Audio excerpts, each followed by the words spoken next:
वैसे कल रात को तो भैया पसीने छूट गए थे। कहानी कुछ ऐसी है कि अभी लास्ट वीडियो मैंने जो अपलोड किया था ना, हॉरर स्टोरी वाला, उसके बाद से पता नहीं क्यों मुझे हॉरर स्टोरीज में बहुत ज़्यादा इंटरेस्ट आने लगा। शायद से इसीलिए या फिर क्या रीज़न है मुझे पता नहीं। जब से मेरा वीडियो अपलोड हुआ है ठीक उसी टाइम से मेरे इस घर में भी थोड़े अजीब अजीब चीज़ें होने लगे। जैसे कि रात को पूरे घर से अजीब अजीब आवाज़ आता है, दरवाज़ा खरोचने का आवाज़ आता है। सुबह उठ के बाथरूम के अगल बगल छोटे छोटे फुटप्रिंट्स मिलते हैं। जो सब्जी हमारे रखे रहते हैं, सब्जी इधर उधर हो जाते हैं। कभी कभी तो सब्जी गायब भी हो जाते हैं। आलू वालू जो है गायब भी हो जाता है।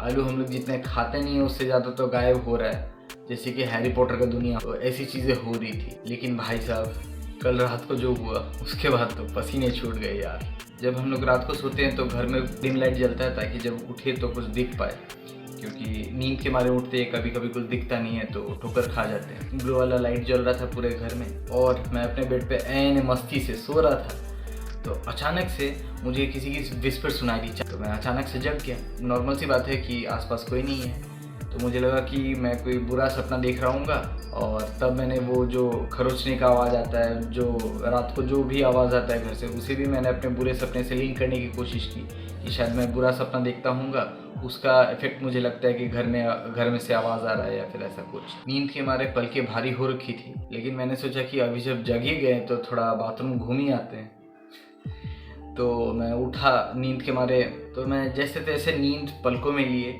बाथरूम तक पहुंचा। और भाई साहब, बाथरूम का दरवाज़ा खुलते ही मैं एकदम चौंक गया। मेरे आंखों से पूरा का पूरा नींद उड़ गया, क्योंकि मैंने जब जैसे ही बाथरूम का दरवाज़ा खोला मैंने देखा कि मैं एकदम भी बढ़ा चढ़ा के नहीं बोल रहा हूँ गाइस, मैंने देखा कि इतना बड़ा कुछ बाथरूम में घूम रहा है। तो ठीक से दिख भी नहीं रही थी, लेकिन मुझे एक अजीब सा कुछ फिगर दिखा और डर के मारे मैंने बाथरूम का दरवाज़ा बंद कर दिया। फिर कुछ देर बाद हिम्मत जुटा के मैंने फिर से दरवाज़ा खोला, तो मैंने देखा कि वो चीज़ अभी भी वही बैठी हुई है। और मतलब अब कैसे ही एक्सप्लेन करूँ कि अब मुझे लगा कि वो जो भी क्रीचर है वो मेरी तरफ देखे जा रहा है। और मैं रिसेंटली बहुत ज़्यादा ही हॉरर स्टोरीज पढ़ रहा था, तो मेरे दिमाग में वो सब भी घूम रहे थे। और मैंने रिसेंटली ये वाला किताब ख़त्म किया है। ये एक इम्प का स्टोरी है। इसको अगर पढ़ना है तो बुक का डिस्क्रिप्शन लिंक में है। एनीवे, तो सिमिलरली यही स्टोरी मेरे दिमाग में क्लिक हुई कि ये शायद कोई वैसा जादुई क्रिएचर तो नहीं, इम्प विम्प तो कुछ नहीं, क्योंकि मैं इतना ज़्यादा हॉरर स्टोरीज पढ़ रहा था तो दिमाग उसी तरह से काम कर रहा था। तो मैं डर के मारे फिर से बाथरूम का दरवाज़ा बंद कर दिया मैंने। अब इस पॉइंट तक तो मेरे आंखों से पूरी तरह से नींद जा चुकी थी और डर के मारे हाथ पाँव सुन पड़ गए थे। अब मैंने सोचा कि मेरे ही घर में मुझे कौन आके डराएगा, ये तो होने दे नहीं सकते यार। तो मैंने पूरी हिम्मत जुटाई, घर के लाइट वाइट जला दिए और भगवान का नाम लेते हुए तो मैं जितना ही बहादुर होने की कोशिश क्यों ना करूँ, मुझे अब भी डर लग रहा था। एनीवे, तो मैंने भगवान का नाम लेते हुए बाथरूम का दरवाज़ा खोला।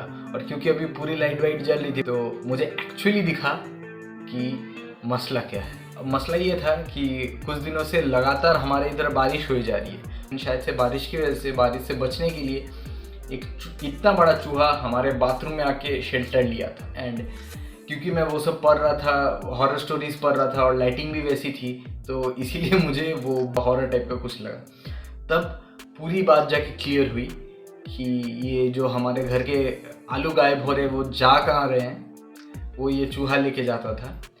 जो मुझे फुटप्रिंट्स दिखे थे बाथरूम के अगल बगल, वो किसके थे? वो इसी चूहे के थे। और जो दरवाज़ा खरोचने की या फिर इधर उधर भागने की जो आवाज़ आती है रात को, वो कहाँ से आती है? वो भी शायद इसी चूहे। एकदम भी बढ़ा चढ़ा के नहीं बोल रहा हूँ गाइस, इतना बड़ा चूहा था, नहीं ये तो कुछ ज़्यादा ही हो गया। इतना बड़ा चूहा था, पूरा का पूरा भूरे रंग का, पूरा का पूरा बालों से घिरा हुआ। अगर इतना बड़ा चूहा तुम अचानक से देखोगे रात को तो तुमको क्या ही लगेगा। हालांकि मैं डर गया था, मैं इम्प खुद सोच रहा था, लेकिन वो मेरा सारा इमेजिनेशन था। और वो सपने में जो विस्पर सुनने वाली बात थी वो भी शायद से सच में कोई मैं बुरा सपना देख रहा था, तो उसी का इफेक्ट था। एनीवे, तो इसी चूहे ने एक हफ्ते से मेरी नींद खराब करके रखी थी यार। तो आज जाके ये चूहे का मिस्ट्री जो है सॉल्व हुआ है, तो मुझे लगा ये बताने लायक है, तो इसीलिए मैं ये वाला स्टोरी आज शेयर कर रहा हूँ। तो तुम लोग के साथ भी ऐसा बहुत कुछ हुआ होगा जब तुमने सोचा होगा कि जो दिखता है वो होता नहीं है, जो होता है वो दिखता नहीं है। अगर ऐसा कोई भी स्टोरी है तो this is my Instagram handle, I would love to hear about your stories. तो फिलहाल के लिए मेरी कहानी यहीं तक थी। मैं मिलता हूँ किसी और अगले वीडियो में। फ़िलहाल के लिए खुश रहो, मस्त रहो, क्योंकि जब तक तुम खुश रहोगे तुम्हारा बॉडी भी अच्छे से फंक्शन कर पाएगा। आई एम मंथन बैनर्जी साइनिंग ऑफ। ओके, चलो बाय।